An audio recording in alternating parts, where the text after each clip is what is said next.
Good evening, visitors. Welcome to the Australian War Memorial's last post ceremony. Burrell, and joining us today from the Royal Australian Air Force is leading aircraft woman Lisa Russell. We warmly welcome the family of Flying Officer Victor Norman Ballard, whose story will be told shortly. We also warmly welcome Peter McDermott, representing the Air Force Association. We welcome the veterans who have served, those that are still serving, and the families that love and support them. We acknowledge the members of RSL and Services Clubs Association, RSL Victoria and RSL Queensland who are watching the broadcast of this ceremony across Australia. During this evening's ceremony, wreaths will be laid at the base of the pool of reflection by family and visitors to the memorial. If you are able, please stand and join in singing the national anthem.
Please be seated if you can do so.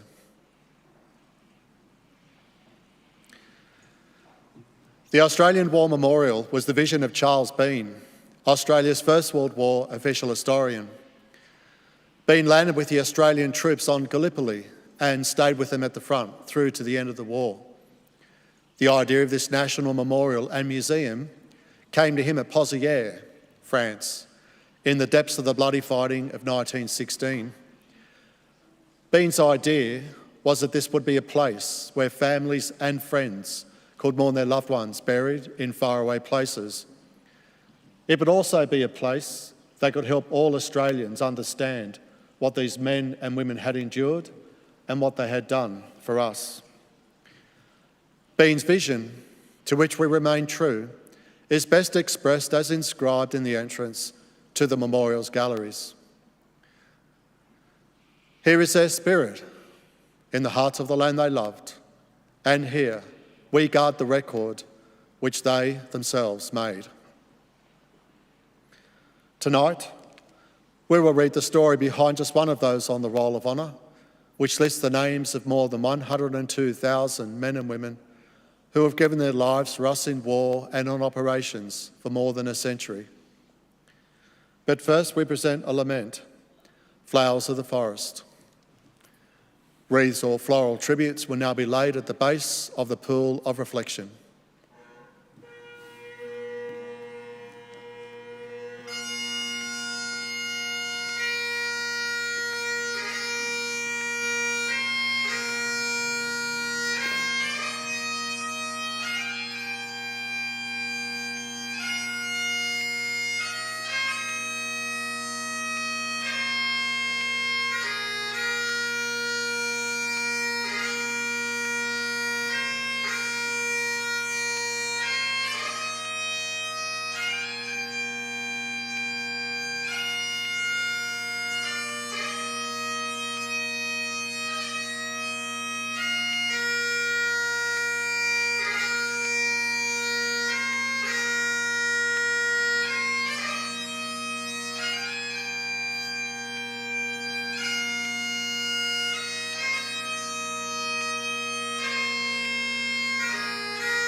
Today, we remember and pay tribute to Flying Officer Victor Norman Ballard. Victor Ballard was born on the 17th of July 1917 in Townsville, Queensland, the son of Charles and Mary Ballard. Victor grew up alongside his older brother Cecil in Townsville.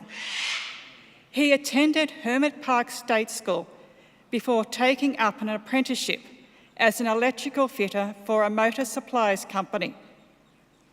He left this position after 6 months, however, and found employment as a bank clerk for the Commonwealth Bank. He also served in the militia, parading part-time with the 121st Battery of the Royal Australian Artillery from 1936 to 1939. On the 12th of July 1941, Victor Ballard married Doris Freeston, known affectionately as Dottie, in Townsville. Barely a month later, on the 17th of August 1941, he enlisted in the Royal Australian Air Force.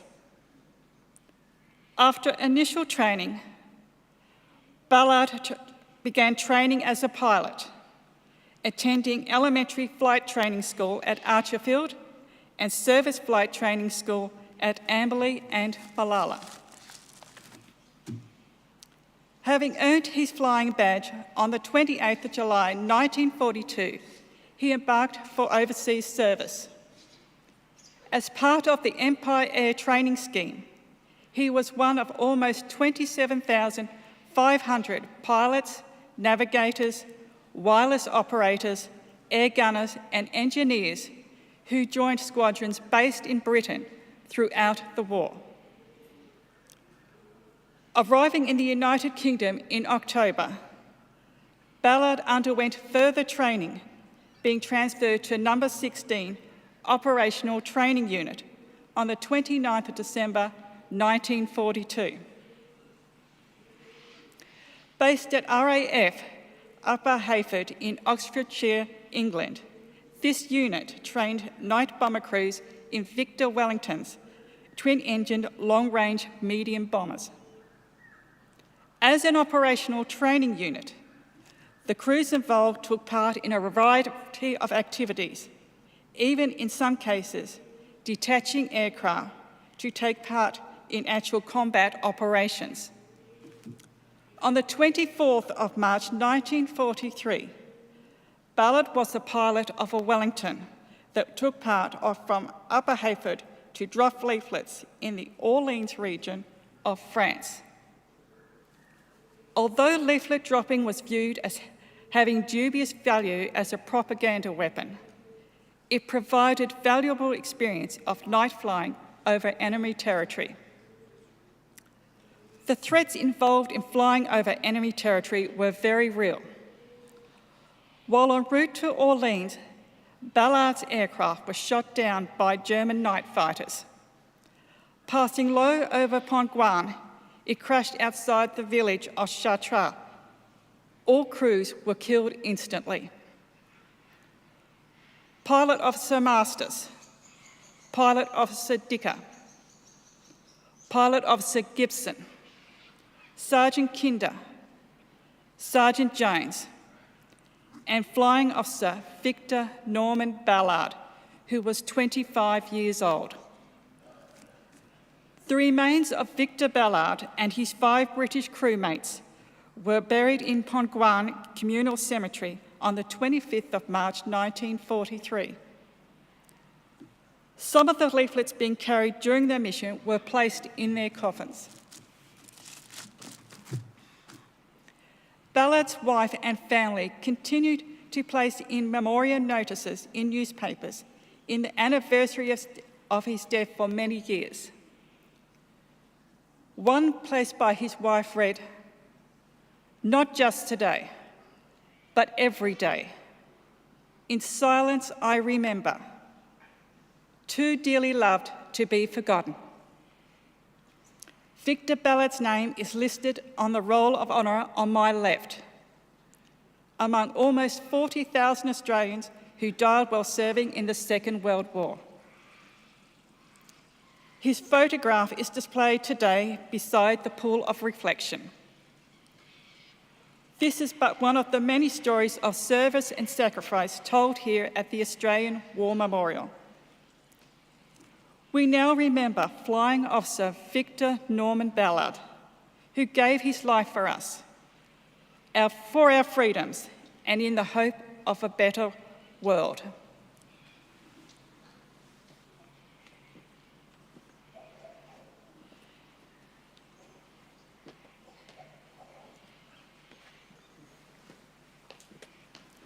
Please stand for the ode and the sounding of the last post.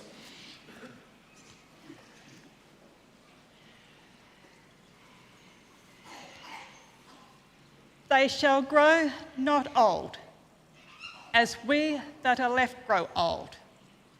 Age shall not weary them, nor the years condemn. At the going down of the sun and in the morning, we will remember them. We'll remember them.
Lest we forget. Lest we forget.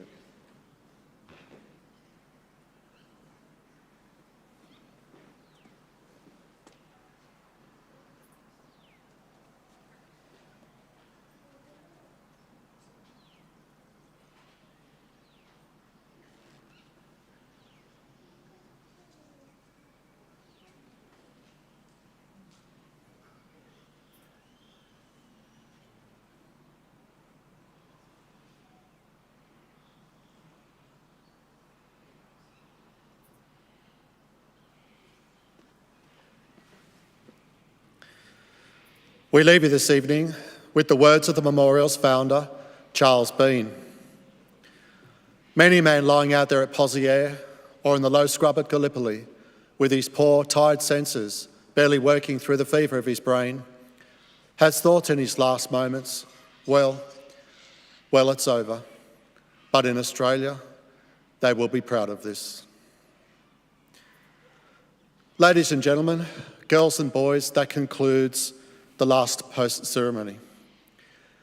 On behalf of the Director and staff, thank you for visiting the Australian War Memorial today and for your continued support of the Memorial's development project. We wish you all a very pleasant evening.